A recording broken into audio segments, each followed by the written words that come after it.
Hello dear students, welcome back to my YouTube channel. आज class 12th के पहले unit solid state का lecture number 6 है। आज के लेक्चर में हम डिस्कस करेंगे एक बहुत ही important topic, that is close packing in solids. Solids के अंदर किस तरीके से क्लोज पैकिंग होती है कॉन्स्टेंट पार्टिकल्स की। इम्पॉर्टेंट टॉपिक भी है और थोड़ा लेंथी टॉपिक भी है, तो इसको हम आज इस लेक्चर में डिस्कस करेंगे।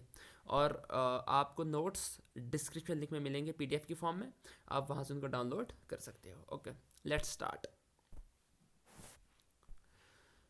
Close packing in solids. देखिए, हम जानते हैं कि कोई भी अगर सॉलिड स्टेट है, सॉलिड स्टेट का कोई भी मैटर है, matter is composed of constant particles. अब यहाँ पर मैटर ना कहते हुए मैं यहाँ पर ज़्यादा प्रेफर करूँगा सॉलिड, कौन, क्योंकि मैटर को क्लासीफाई किया गया है 3 स्टेट्स के अंदर, सॉलिड, लिक्विड और गैस। अब चूँकि यहाँ पर हम सॉलिड्स पढ़ रहे हैं, इसलिए मैं यहाँ पर ज़्यादा टर्म सॉलिड की ही यूज़ करूँगा। ओके, अब यहाँ पर हम ऐसा भी कह सकते हैं कि जितने भी सॉलिड्स हैं वो बने हैं कांस्टेंट पार्टिकल्स से। अब कांस्टेंट पार्टिकल्स हो सकते हैं एटम्स होंगे, वो मॉलिक्यूल्स हो सकते हैं, वो आयंस हो सकते हैं, कुछ भी हो सकते हैं, मतलब उनसे बने हैं सॉलिड्स। और हमने सॉलिड्स के एक जनरल कैरेक्टरिस्टिक्स में ये भी हमने पढ़ा था कि सॉलिड के अंदर जो पैकिंग होती है वो थोड़ी क्लोज पैकिंग होती है, मतलब वहाँ पर जो कांस्टेंट पार्टिकल्स हैं उनके बीच में जो फोर्स ऑफ इंटर अट्रैक्शन है, मतलब फर्ज भाई एक ये पार्टिकल है दूसरा ये पार्टिकल है, इनके बीच की जो फोर्स है वो बहुत स्ट्रांग फोर्स होती है। स्ट्रांग फोर्स ऑफ अट्रैक्शन की वजह से ये वाला पार्टिकल और ये वाला पार्टिकल है, they come closer to each other. As a result इनके अंदर एक बहुत क्लोज्ड अरेंजमेंट होता है, मतलब बहुत ही ये दो पार्टिकल एक दूसरे के करीब आ जाते हैं, ठीक है ना। और दूसरे लफ्ज़ों में ऐसा भी कह सकते हैं कि इनके बीच में जो इंटर एटॉमिक स्पेसेस हैं वो नेग्लिजिबल होती है, इंटर पर्टिकुलर स्पेसेस जो है वो नेग्लिजिबल, बहुत कम होती है as compare to other states of matter, ठीक है। तो यही हम पढ़ेंगे कि यहाँ पर किस तरीके से पैकिंग होती है कांस्टेंट पार्टिकल्स की, इंपॉर्टेंट टॉपिक। ओके, एक्चुअल में ये देखा गया है कि अगर हम पैकिंग की बात करें सॉलिड्स के अंदर, हम 3 वेज में इसको करते हैं। पहला वे ये होता है कि पहले हम 1 डायमेंशन में देखते हैं, 1 डायमेंशन में किस तरीके से पैकिंग होती है, फिर 2 डायमेंशंस में हम चले जाते हैं कि 2 डायमेंशंस में किस तरीके से पैकिंग होगी सॉलिड्स के अंदर, देन लास्ट में हम जाते हैं 3 डायमेंशंस पर। ओके, आइए let's get started. We know that solids are made up of constant particles, atoms, molecules और ions, which are considered as spheres। याद रखना, हाँ एग्जैक्टली ये जो पार्टिकल्स है इनको कंसिडर किया जाता है एज अ स्फीयर, मतलब ये स्फीयर की मतलब ऐसे गोलों के फॉर्म में होते हैं। And these are closely packed in case of solids and live very small spaces. पहले बोला था ना कि सॉलिड्स के अंदर होती हैं बहुत कम स्पेसेस और इनमें भी स्पेसेस रहती हैं बट नेग्लिजिबल स्पेसेस रहती है। ओके, आइए their packing arrangement can be illustrated by 3 ways. पहला हमारे पास पैकिंग इन 1 डायमेंशन, फिर packing in 2 dimension and the third is packing in 3 dimension. आइए हम पैकिंग 1 डायमेंशन से स्टार्ट करते हैं। Okay, first packing in 1 dimension. देखिए 1 डायमेंशन में क्या होगा, ऑफ कोर्स हमारे पास 1 डायमेंशन में एक ही पॉसिबिलिटी है और वो ये है कि हम जो पार्टिकल्स को हैं एक रो के अंदर अरेंज करेंगे इस तरीके से। ओके, बस ये हमारे पास 1 डायमेंशन, मतलब 1 डायमेंशन में कोई डिफिकल्टी नहीं है कि पार्टिकल को एक ही रो के अंदर हम क्या करते हैं, अरेंज करते हैं, ठीक है। और ये है कि हर एक पार्टिकल जो इस के कंटेक्ट में होगा, ठीक है। तो ये होते हैं मतलब ये पैकिंग इन 1 डायमेंशन। एक इंपॉर्टेंट चीज़ मैं डिस्कस करना चाहूँगा, बहुत इंपॉर्टेंट चीज़ आपको पूछा जाएगा एक्चुअल में। देखिए यहाँ पर इस पार्टिकल को फॉर एग्जाम्पल मैं सपोज करती हूँ, ये वाला पार्टिकल, ठीक है, ये वाला पार्टिकल है, ठीक है। ये पार्टिकल फर्दर कितने पार्टिकल्स के साथ डायरेक्ट कांटेक्ट में है, देखो ये पार्टिकल इस वाले पार्टिकल के साथ भी कांटेक्ट में है और इस वाले पार्टिकल के साथ भी कांटेक्ट में है, ठीक है। हम ऐसा बोलते हैं the number of neighbouring particles which are in direct contact with a particular particle, ठीक है ना, उसको हम बोलते हैं कोऑर्डिनेशन नंबर। क्या बोलते हैं, याद रखनी ये चीज़ इंपॉर्टेंट है, इसको बोलते हैं coordination number. Okay, coordination number जो है इन case of close packing in 1 dimension, इसका मतलब कोऑर्डिनेशन नंबर 2 आएगा। कोऑर्डिनेशन नंबर 2 क्यों आएगा, क्योंकि यहाँ पर जो हर एक पार्टिकल है वो अपने नेबरिंग 2 पार्टिकल के डायरेक्ट कांटेक्ट में है, ठीक है, इसलिए इनका कोऑर्डिनेशन नंबर 2 होगा। अगर 3 पार्टिकल के डायरेक्ट कांटेक्ट में होता उसको बोलते हैं हम कोऑर्डिनेशन नंबर 3, अगर 4 में होता इस तरीके से हम 4 एंड सो ऑन, इस तरीके से हम कोऑर्डिनेशन नंबर बताते हैं। मतलब अगर 1 डायमेंशन की हम बात करें यहाँ पर कोऑर्डिनेशन नंबर क्या होता है, 1 होता है। Clear? Okay, we know that there is only one possible way of arranging particles or spheres in a row in 1 dimension touching each other. This means that in this arrangement one sphere is in contact with 2 neighboring spheres, है ना। Actually the number of neighboring particles which are in contact with the particular sphere is called coordination number. ये मैंने अभी आपको discuss किया ऊपर। Thus in one dimension close packed arrangement the coordination number is 2। Okay, hope आपको समझ में आया होगा। ये कोई ज़्यादा डिफिकल्ट तो था नहीं। तो इसमें मतलब एक ही पॉसिबिलिटी थी कि हम पार्टिकल्स को अरेंज करते थे एक पर्टिकुलर रो के अंदर, और वहाँ पर हम देखते हैं कि हर एक जो पार्टिकल है उसका कोऑर्डिनेशन नंबर कितना आता है, 2। क्यों? क्योंकि वो अपने नेबरिंग सिर्फ 2 एटम के डायरेक्ट कंटेक्ट में। ओके, यहाँ पर देखिए जिसे यहाँ पर मैंने दिया। ओके, आइए next. The next is packing in 2 dimension. अब 2 डायमेंशन की हम बात करते हैं। 2 डायमेंशन थोड़ी टिपिकल है, समझने की चीज़ है, थोड़ा बहुत इसको समझेंगे हम। देखिए, अगर 2 डायमेंशन की हम बात करते हैं तो वहाँ पर हम क्या करते हैं, यहाँ वहाँ पर क्या हम पार्टिकल्स को कैसे अरेंज करते हैं। वहाँ पर पार्टिकल्स को 2 वे में, देखो ना, मतलब एक तो हमारे पास रो थी इस तरीके से, ठीक है, ऐसे हम एक रो है, ठीक है, ये हमने 1 डायमेंशन में पढ़ा। अब जब दूसरी रो भी इसके ऊपर आएगी तो 2 डायमेंशन बन गया। मतलब वर्टिकली भी अरेंज करना है और हॉरिजेंटली भी हम इनको मतलब अरेंज करना है, vertically as well as horizontally, दोनों साइड के लिए अगर अरेंज करेंगे तो 2 डायमेंशन बन जाएंगे, एक्स और वाई डायरेक्शन में, ठीक है। तो अब यहाँ पर क्या होगा, यहाँ पर 2 पॉसिबिलिटीज अराइज होती हैं। पॉसिबिलिटीज कैसे अराइज होती हैं, देखिए यहाँ पर थोड़ा बहुत। फॉर एग्जाम्पल हमारे पास एक रो ये है, ठीक है, एक रो ऐसी है, ये है ना मेरे पास एक रो। ओके, अब मैंने दूसरी रो देनी है इसके ऊपर से। अब इसके ऊपर से मैं पार्टिकल्स को कैसे अरेंज कर रहा हूँ, 2 तरीके हैं मेरे पास। या तो मैं पार्टिकल को इसके ऊपर ही रख लूँगा, इसके ऊपर, ठीक है, इस तरीके से, ठीक है। ओके, जैसे नीचे वाले पार्टिकल हैं वैसे ऊपर वाले भी रख लूँगा। फॉर एग्जाम्पल जो नीचे वाले पार्टिकल हैं इनको मैंने ए से रिप्रेजेंट किया, मतलब इनका जो अरेंजमेंट था वो ए टाइप अरेंजमेंट था। अब चूंकि जो दूसरी वाली रो मैंने इसके ऊपर अरेंज करी है वो मैंने एग्जैक्ट इन पार्टिकल के ऊपर जो है प्लेस किए हुए हैं। देयरफॉर जो नीचे वाले पार्टिकल का अरेंजमेंट है वही ऊपर वाले पार्टिकल भी अरेंजमेंट है, इसका भी अरेंजमेंट है ए अरेंजमेंट दिया। अब इस तरीके से पूरा सॉलिड जो है इसी तरीके से कंस्टिट्यूट होगा। मतलब हम ऐसा कहते हैं कि the arrangement of this packing is a type arrangement, ठीक है। मतलब हर एक लेयर जो है वो एक दूसरे के ऊपर है, एक दूसरे के ऊपर है। अगर और गौर करेंगे थोड़ा बहुत, आप देखिए, फॉर एग्जाम्पल एक रो और देता हूँ मैं ऊपर से इस तरीके से, मतलब एक दूसरे के ऊपर है। ओके, अगर अब मैं यहाँ पर देखता हूँ, सपोज ये वाला पार्टिकल, ये वाला, ठीक है, ये पार्टिकल कितने पार्टिकल के साथ, कितने स्फीयर से डायरेक्ट कांटेक्ट में। देखो अब यहाँ पर तो मैंने हाथ से ड्रा किया, यहाँ पर अच्छे से कांटेक्ट में नहीं आया है। अगर आप कंपास लेके अच्छे से ड्रा करेंगे आपको पूरा अच्छे से क्लियर हो जाता है ये, ठीक है। देखो ये वाला पार्टिकल, इसको मैं देख रहा हूँ यहाँ पर, ये पार्टिकल एक तो इस पार्टिकल से डायरेक्ट कांटेक्ट में, एक इस वाले के साथ, एक इस वाले के साथ, एक ऊपर वाले के साथ, ठीक है। अगर मैं इन चारों को ज्वाइन करूँगा, मतलब जिन पार्टिकल के डायरेक्ट कांटेक्ट में ये पार्टिकल है, तो अगर उन पार्टिकल्स को मैं उनके सेंटर्स को ज्वाइन करूंगा, देखना कौन सी शेप बनती है। देखिए मैं ये वाला पेन यूज़ करता हूँ यहाँ पर, फॉर एग्जाम्पल ऐसे ऐसे ऐसे ऐसे, क्लियर। ये एक स्क्वायर बन जाता है, क्या बन जाता है, स्क्वायर, ठीक है, स्क्वायर बन जाता है। इसलिए इस पैकिंग को हम बोलते हैं स्क्वायर क्लोज पैकिंग। कौन सी पैकिंग बोलते हैं इसको हम स्क्वायर क्लोज पैकिंग बोलते हैं। स्क्वायर क्लोज पैकिंग हम इसलिए बोलते हैं क्योंकि यहाँ पर एक पार्टिकल का, फर्स्ट ऑफ ऑल पहले हम कोऑर्डिनेशन नंबर की बात करते हैं, हम डिस्कस करेंगे कोऑर्डिनेशन नंबर। अब यहाँ पर एक पार्टिकल ये है, ये डायरेक्ट कांटेक्ट में है 4 पार्टिकल्स के साथ, therefore the coordination number of this sphere is 4। हम ऐसा भी कह सकते हैं the coordination number of sphere in square close packing is 4। मतलब जो स्क्वायर क्लोज पैकिंग में जो अरेंजमेंट होता है वहाँ पर हर पार्टिकल का जो कोऑर्डिनेशन नंबर है वो 4 होगा। क्यों? क्योंकि वो 4 पार्टिकल के डायरेक्ट कांटेक्ट में है। ओके, अब ये जो 4 पार्टिकल है अगर इनके सेंटर्स को मैं ज्वाइन करता हूँ एक स्क्वायर बन जाता है, therefore this arrangement of packing is called square close packing. Okay, आइए पढ़ते हैं थोड़ा बहुत क्या लिखा है यहाँ पे भी। 2 dimensional close packing sphere means placing of rows over each other, and it can be done in 2 ways. देखिए पहले में क्या होगा, in this arrangement the second row is placed over the first row in such a way that the spheres of second row come exactly over the spheres of first row and the rows are aligned horizontally as well as vertically, ठीक है ना। ऊपर के लिए नीचे के लिए दोनों को मतलब हॉरिजेंटली भी इनको अरेंज करेंगे और वर्टिकली भी अरेंज करेंगे। If the spheres of the first row can be represent by A type sphere, अगर पहले मैंने अभी आपको बता दिया, अगर जो पहली रो के स्फीयर है अगर उनको हम ए टाइप स्फीयर कहेंगे तो चूंकि दूसरी वाली रो के भी उसी के ऊपर है उसको भी रिप्रेजेंट हम ए से ही करेंगे, ठीक है ना।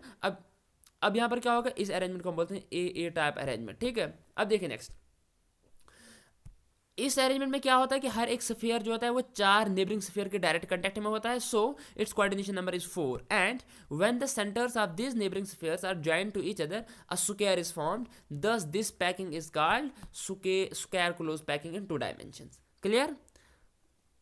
अगर कोई क्वेश्चन वगैरह होगा आप पूछ सकते हैं कमेंट सेक्शन में, आप क्वेश्चन पूछ सकते हैं, ठीक है। मतलब इस तरीके से हमारे पास स्क्वायर क्लोज पैकिंग होती है। ओके, अब देखो यहाँ पर मैंने एक मतलब स्ट्रक्चर भी ड्रा किया आपके लिए, देखिए यहाँ पर आप इसको समझ सकते हैं। देखिए नेक्स्ट यहाँ पे देखिए।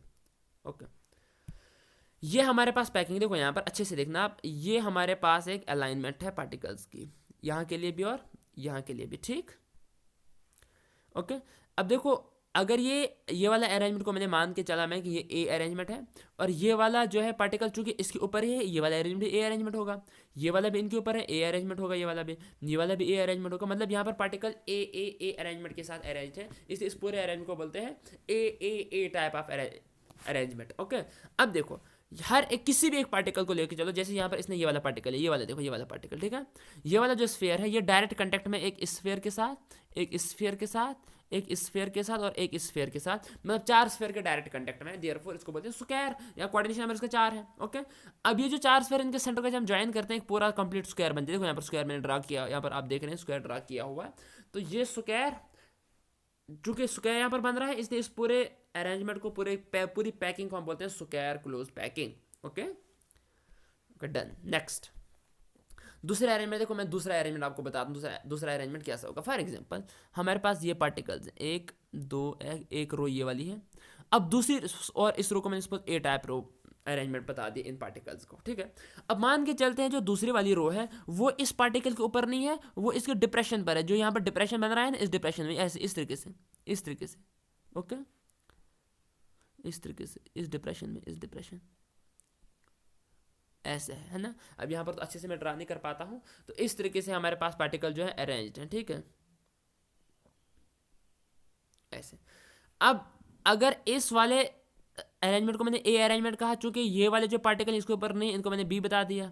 अब तीसरे वाले बिल्कुल इसके ऊपर आते हैं, तीसरे वाले ये जो है ना, तीसरे वाले ये बिल्कुल जो पहली वाली रो थे इसके ऊपर आ जाते हैं, इसलिए इस अरेंजमेंट को फिर से ए अरेंजमेंट, फिर उसके ऊपर वाले को बी अरेंजमेंट। इस तरीके से पूरा जो अरेंजमेंट बन जाता है पार्टिकल्स का, इसको बोलते हैं A B type of arrangement of particles, ठीक है। ओके, अब देखो यहाँ पर चूंकि यहाँ पर मैं ड्रा नहीं कर सकता हूँ हाथ से, मैं आपको आगे दिखाऊंगा। मैंने यहाँ पर एक वो इमेज रखी है आपके लिए, देखिए यहाँ पर थोड़ा गौर करना, यहाँ पर थोड़ा ब्लर हो गया है ये, देखिए थोड़ा समझना। यहाँ पर जो ये वाली लेयर है, ये इससे नहीं दिखेगा, ये वाला पेन यूज़ करूँगा, जो ये वाली, ये देखो यहाँ पर ये वाली रो, ठीक है, इस रो को मैंने ए टाइप रो बता दिया। अब जो ये वाली रो है, ये रो एग्जैक्ट इस वाली रो के ऊपर नहीं है। ये देखो यहाँ पर जो डिप्रेशन बन रहा है, ये देखो यहाँ पर मैं मार्क कर रहा हूँ डिप्रेशन, ठीक है ना। ये डिप्रेशन जो यहाँ पर बन रहा है, इस डिप्रेशन में जो हमारा ऊपर वाला स्फीयर जा रहा है, इसलिए जो नीचे वाली रो का अरेंजमेंट था, ऊपर वाली रो का वैसा अरेंजमेंट नहीं है, क्योंकि डिफर कर रहा है दोनों का अरेंजमेंट, इसलिए नीचे वाली रो का अरेंजमेंट का मैंने ए अरेंजमेंट कहा और ऊपर वाली अरेंजमेंट का आएगा बी अरेंजमेंट, ठीक है। अब तीसरी वाली रो पे आ जाओ, देखो ये वाली रो एग्जैक्ट इस स्फीयर के ऊपर आती है, इस स्फीयर के ऊपर आती है, इस तरीके से, है ना। मतलब जो पहली रो का अरेंजमेंट था वही थर्ड रो का अरेंजमेंट भी है, इसलिए इस अरेंजमेंट को फिर से हम ए अरेंजमेंट कहेंगे। पहली वाली ए, थर्ड वाली ए, सेकंड वाली बी, अब फोर्थ वाली बिल्कुल सेकंड के ऊपर है, इसलिए ये फोर्थ वाली भी बी अरेंजमेंट आ जाएगा। क्लियर? ओके, अब इस पूरे अरेंजमेंट को बोलते हैं A B type of arrangement. Okay, आइए नेक्स्ट। अब यहाँ पर देखते हैं कि हर एक स्फीयर का कोऑर्डिनेशन नंबर कितना होगा। जैसे यहाँ पर मैंने ये वाला स्फीयर लिया, देखो यहाँ पर ये वाला स्फीयर, ये स्फीयर देखो कितने स्फीयर के कांटेक्ट में है, देखो एक ये वाला first, second, third, fourth, fifth, sixth, मतलब एक sphere it is in direct contact with six neighbouring spheres, therefore the coordination number in case of this packing is 6, मतलब कोऑर्डिनेशन नंबर कितना आएगा, 6 आएगा। ओके, अगर ये जो नेबरिंग स्फीयर्स हैं इनके सेंटर्स को मैं ज्वाइन करूंगा, एक रेगुलर हेक्सागोन बन जाता है मेरे पास, इसलिए इस पूरी पैकिंग को हम बोलते हैं हेक्सागोनल क्लोज पैकिंग। क्लियर? अब हमारे पास 2 डायमेंशन में 2 type of packing I, one type is square close packing and the second type is hexagonal close packing. In square close packing the coordination number of sphere was 4 and in this case that is hexagonal close packing the coordination number of each sphere is 6। Clear? Hope आपको समझ आया होगा। आइए इसको थोड़ा बहुत पढ़ते हैं तो उसके बाद चलते हैं हम next. Okay, in this arrangement of spheres the in this arrangement, ठीक है, the spheres of second row are placed over the first layer in such a way that the spheres of second row fit in the depressions formed in the first row. Thus if the spheres of first row are represented by A, as spheres of second row are not exactly over the first spheres, these are in the depressions and thus both layers have different arrangements. Thus the spheres of second row can be represented by B type, ठीक है ना। third layer will be similar to that of first one, thus can be represented by A, and fourth one will be like that of second layer represented by B। इस तरीके से मतलब alternate layer जो है इस तरीके से मिलती जुलती होंगी। देयरफॉर तो अरेंजमेंट आएगा ए बी टाइप अरेंजमेंट, पूरा आगे देखा जाएगा ए बी अरेंजमेंट आएंगे, ठीक है। और कोऑर्डिनेशन नंबर जो है हर एक का 6 होगा, अभी हमने डिस्कस किया। तो अगर सेंटर्स को ज्वाइन करेंगे एक रेगुलर हेक्सागोन बन जाता है। Therefore this packing is also known as hexagonal close packing. Okay, hope आपको समझ में आ गया होगा। ओके, क्वेश्चन वगैरह होगा आप पूछ सकते हैं कमेंट सेक्शन में। Okay, next type is close packing 3 dimension. अब 3 डायमेंशन में क्लोज पैकिंग को करना है, ठीक है। देखो हमने 2 डायमेंशन में 2 टाइप ऑफ पैकिंग पढ़ी, एक पढ़ी हमने स्क्वायर क्लोज पैकिंग, एक पढ़ी हमने हेक्सागोनल क्लोज पैकिंग। अब 3 डायमेंशन भी इन्हीं 2 से बनेगी। मतलब हमने क्या करना है, अब स्क्वायर क्लोज पैक्ड स्फीयर्स और हेक्सागोनल क्लोज पैक्ड स्फीयर्स को एक दूसरे के ऊपर डिफरेंट लेयर्स में हमने रखना उनको, तो बन जाएंगे 3 डायमेंशन में। ओके, तो अब देखते हैं हेक्सागोनल और स्क्वायर क्लोज पैकिंग से किस टाइप की पैकिंग बनती है जब उनको 3 डायमेंशन में उनको अरेंज करते हैं। ओके, देखिए द रियल, हाँ अगर रियल सॉलिड्स की हम बात करें वो 3 डायमेंशनल ही होते हैं, वो तो हम इमेजिनरी बोलते हैं ऐसे, मतलब कि 1 डायमेंशन में ऐसे होंगे, 2nd डायमेंशन में ऐसे होंगे। अदरवाइज जो सॉलिड्स होते हैं वो 3 डायमेंशन में होते हैं, ठीक है। These 3 dimensional structures can be obtained by placing two dimensional layers over each other. मतलब 2 डायमेंशनल लेयर को एक दूसरे के ऊपर हम रखते हैं, ठीक है। Different types of 3 dimensional close packing in solids are. देखिए पहला हम पढ़ते हैं 3 dimensional close packing from 2 dimensional close square close packing. मतलब जो 3 डायमेंशनल क्लोज पैकिंग है, ठीक है, वो हम देखते हैं पहले स्क्वायर क्लोज पैकिंग की डिफरेंट लेयर्स को जब हम अरेंज करते हैं तो कौन सी वाली पैकिंग बनती है, ठीक है। देखिए यहाँ पर भी सेम सिस्टम होगा, जैसे फॉर एग्जाम्पल ये ऐसे है, ठीक है ना, ऐसे, दूसरा भी ऐसे होगा। अब 3 डायमेंशन में ड्रा नहीं कर सकता, बिल्कुल नहीं कर सकता। अब जो तीसरा वाला होगा, अब जो ये सपोज एक मतलब तो 2 डायमेंशन में आ गया एक लेयर, दूसरी लेयर बिल्कुल इसके ऊपर ऐसे, इसके ऊपर ऐसे होंगे, ऐसे इस तरीके से इसके ऊपर सिमिलर वे में ऊपर होंगे, इस तरीके से ऊपर के लिए होंगे। दिखाऊंगा मैं आगे, मैंने आपको यहाँ पर इमेज से अटैच करी हुई है ताकि आपको क्लियर आपको 3 डायमेंशन में समझ आ जाएगा, ठीक है। देखते हैं यहाँ पर in the second layer the square closed packed spheres are placed over the first layer in such a way that the spheres of second row come over the spheres of the first row, thus each row has the same arrangement। अगर देखा जाएगा हर एक जो layer है उनका arrangement जो है वो सेम होगा, ठीक है। Thus each row has the same arrangement if the first row अगर A से रिप्रेजेंट करेंगे, चूंकि दूसरी भी उसी के ऊपर वो भी A से आएगी, और पूरे अरेंजमेंट को हम बोलेंगे A type of arrangement of particle. देखो यहाँ पर मैंने इमेज रखी है, ठीक है, थोड़ी बड़ी हो गई है, देखो यहाँ पर तभी दिखा देता हूँ, ठीक है। ये है एक लेयर, ये आ गई ऊपर से दूसरी वाली लेयर, देखो ना, एक लेयर ये है, ये जिसको मार्क कर रहा हूँ ना, ये वाले स्फीयर्स। अब ये वाले स्फीयर्स देखो यहाँ पर आ जाता हूँ मैं यहाँ तक, ये पीछे के लिए, ये दिख रहे हैं आपको, ये इनकी विड्थ है पीछे के लिए, ठीक है ना। मतलब ये पूरी यहाँ से लेकर ये एक लेयर है। अब ये जो दूसरी लेयर है ये इसको उठा के इसके ऊपर रख ली है, इसके ऊपर, आप समझ रहे हैं ना। इसको बोलेंगे 3 डायमेंशन में है, मतलब ये इसकी आ जाएगी लेंथ, ये आ जाएगी इसकी विड्थ, और ये आएगी इसकी हाइट। क्लियर। अब यहाँ पर देखो एक पूरा क्यूब बन रहा है, क्यूबिक, देखो यहाँ पर पूरा क्यूब बन रहा है। अगर मतलब सबको हम ज्वाइन करेंगे ये बन जाएगा एक क्यूब।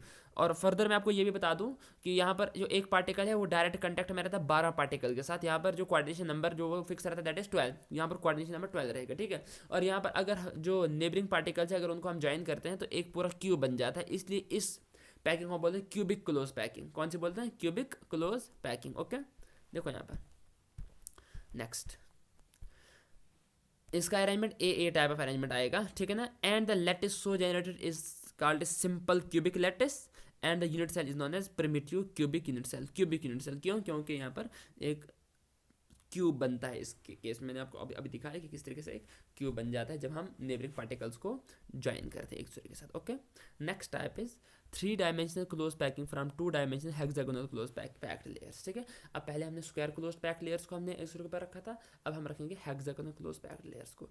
इसके भी 2 तरीके हैं, ठीक है। 2 वेज हम इसको कर सकते हैं, मतलब 2 वेज में, या तो हम एक दूसरे के ऊपर रखेंगे या डिप्रेशन में रखेंगे, इस तरीके से, ठीक है ना। Packing second layer over the first layer, पहले हम क्या करेंगे, एक सपोज एक लेयर है, अब दूसरी लेयर को जो है इसके ऊपर रखेंगे, ठीक है। Let us suppose we have hexagonal close packed layers of spheres of A type, ठीक है ना। ए टाइप की स्फीयर मेरे पास प्रेजेंट है। अब जो सेकंड लेयर होगी मैंने इस तरीके से उसके ऊपर रखनी है that in such a way that the spheres of second layer fill the voids or depressions of the first layer. जो पहली लेयर के डिप्रेशंस बनते हैं ना, इनको हम वाइड्स बोलते हैं, ठीक है ना, जो स्पेसेस गैप्स रहते हैं उनके बीच में, मतलब जो फर्स्ट लेयर के स्फीयर्स के बीच में जो गैप्स थे, डिप्रेशंस थी या वाइड्स थे, उन वाइड्स के ऊपर मैंने सेकंड लेयर के स्फीयर्स को डाल देना है, ठीक है। अब as the arrangement of second layer जो है वो फर्स्ट लेयर से डिफरेंट है, मतलब जो पहली लेयर का अरेंजमेंट था वैसा दूसरी लेयर का अरेंजमेंट नहीं है। क्यों? क्योंकि हमने पार्टिकल्स को पहले स्फीयर के ऊपर नहीं रखा, हमने डिप्रेशन को अंदर डाल दिया, ठीक है ना, मतलब अरेंजमेंट दोनों का चेंज हो गया। अगर पहले को हम ए से रिप्रेजेंट करेंगे, दूसरे को हम बी से रिप्रेजेंट कर देंगे, ठीक है ना। It has been observe that sphere of second layer do not cover all the triangular voids of the first layer and this, हाँ एक बहुत इंपॉर्टेंट चीज़ यहाँ पर, जो इंपॉर्टेंट चीज़ आपने पढ़नी है इधर, मतलब ऐसा होगा कि जब यहाँ पर ड्रा नहीं करूँगा, आगे मैंने इमेज रखी अटैच इसके साथ, वहाँ पर आपको मैं समझा दूंगा। क्या है कि अगर हम क्या करते हैं कि ये एक लेयर थी सपोज इस तरीके से, ठीक है, तो यहाँ पर जो बन रहे थे वाइड्स बन रहे थे, जो स्पेस जो बन रही थे, अगर क्या करें जो पहले स्फीयर इस तरीके से हम रखेंगे, ये देखा गया है कि हर एक जो वाइड है वो फिल नहीं होता है दूसरे वाले स्फीयर्स के साथ। जो दूसरी लेयर हम स्फीयर डालते हैं ना, तो हर एक वाइड के ऊपर हर एक स्फीयर नहीं आता है, कुछ स्फीयर जो होते हैं वो ऐसे ही रह जाते हैं, ठीक है। इसलिए यहाँ पर दो किस्म के हमारे पास वाइड्स बन जाते हैं, एक हमारे पास आते हैं टेट्राहेड्रल वाइड्स, एक बन जाते हैं हमारे पास ऑक्टाहेड्रल वाइड्स। अभी इनको हम डिस्कस करते हैं।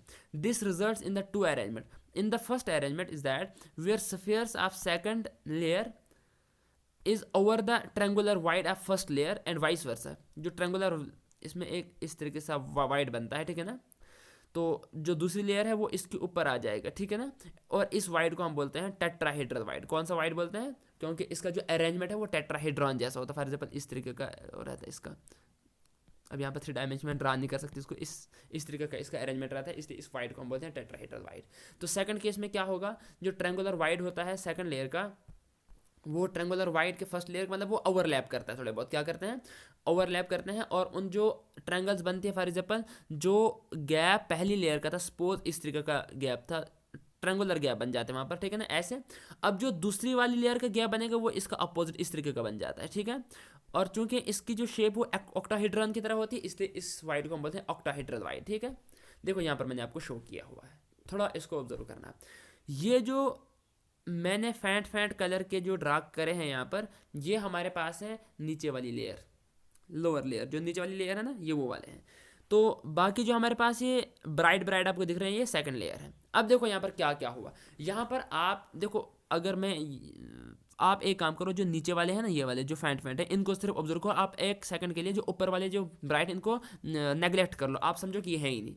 नीचे वालों को ऑब्जर्व करो आप, देखो यहाँ पर ये वाला है ना, ये ऐसे, और दूसरे वाला ऐसे, और तीसरे वाला ऐसे, ठीक है कि ठीक समझ आया यहाँ तक? ओके, देखो अब यहाँ पर जो वाइट की ट्रायंगल जैसी बन रही है, यहाँ पर देखो मैं ब्लैक पेन से रिप्रेजेंट करता हूँ, ये ऐसे देखो ट्रायंगल जैसी बन रही है। हर केस में देखूंगी ट्रायंगल जैसी बन जाती है ट्रायंगल जैसी, ओके। जब दूसरा वाला हम क्या करते हैं, दूसरा वाला इसके ऊपर रखते हैं, दूसरा स्फीयर। अब देखो सपोज यहाँ पर एक ट्रायंगल बन रही है, ठीक है।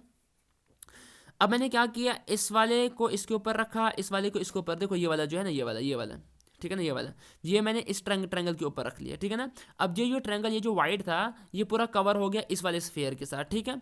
अब इस वाले स्फीयर को हम बोलते हैं टेट्राहेड्रल वाइड, इसको बोलते हैं टेट्राहेड्रल वाइड, इस वाइड को टेट्राहेड्रल वाइड। लेकिन जो ये वाला वाइड है, इस वाइड के ऊपर एग्जैक्ट स्फीयर नहीं आता है, देखो यहाँ पर पूरा स्फीयर इसके ऊपर नहीं है। यहाँ पर जो है ये वाले स्फीयर इसको ओवरलैप कर रहे हैं ऐसे ऐसे। अब देखो जो नीचे वाली ट्रायंगल जो थी, वो नीचे वाली ट्रायंगल इस तरीके की थी, इस ऐसे, एक सेकंड में इसको इससे रिप्रेजेंट करता हूँ, ऐसे थी।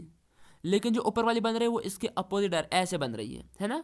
मतलब यहाँ पर ये क्या कर रहे हैं, ओवरलैप हो रहे हैं ये वाले वाइड, नीचे वाली लेयर और ऊपर वाली लेयर के, और इस वाइड को हम बोलते हैं ऑक्टाहेड्रल वाइड, ठीक है। क्लियर? होप आपको समझ में आया होगा। ये जो 3D स्ट्रक्चर्स होते हैं, इनको थोड़ा बहुत समझाना थोड़ा डिफिकल्ट हो जाता है, तो आप कोशिश करेंगे आपको समझ आ जाएगा। अगर नहीं भी आएगा आप हमें कमेंट सेक्शन में बता सकते हैं, हम आपको और भी क्लियर कर सकते हैं इसको, okay. And such voids are surrounded by 6 spheres, ठीक है ना, and these voids are known as octahedral wides.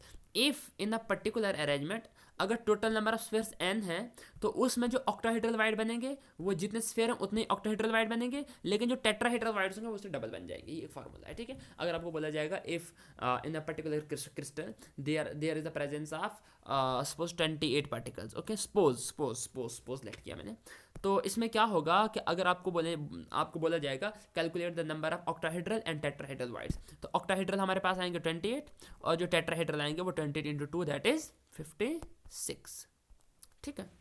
इस तरीके से आइए the next type of arrangement.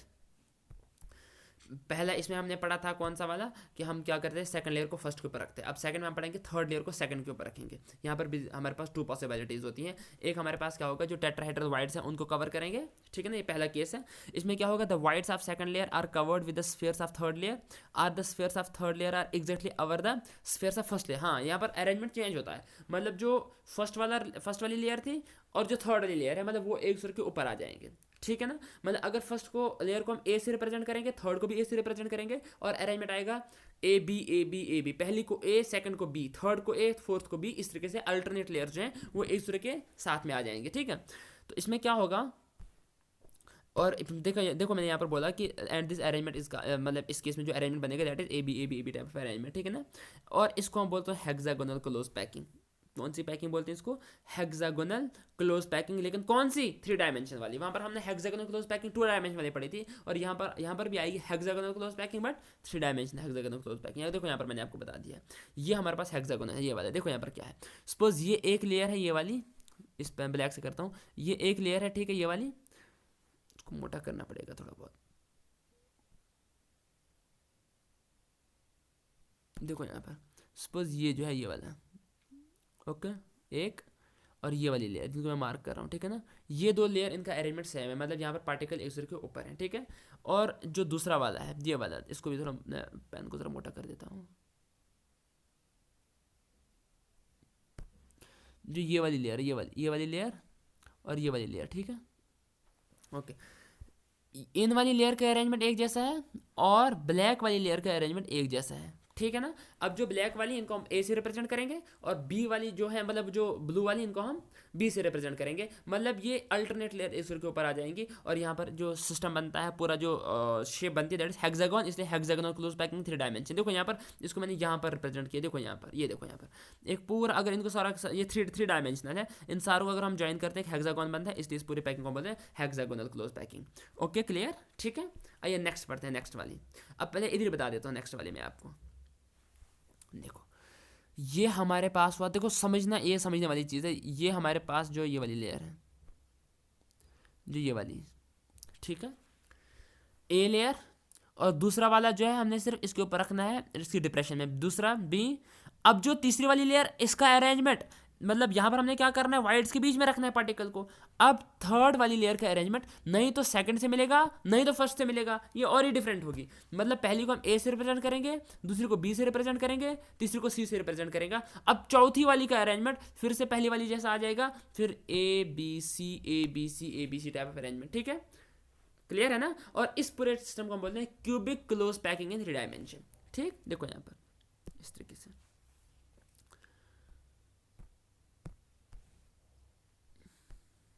Next चलते हैं, cubic close packing. The spheres of third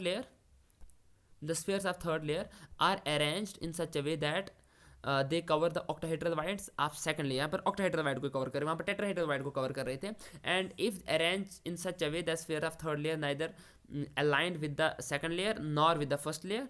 और इस पैटर्न को क्या बोलते हैं, A B C A B C A B C pattern, ठीक है ना। And the structure so obtained is called cubic close packing.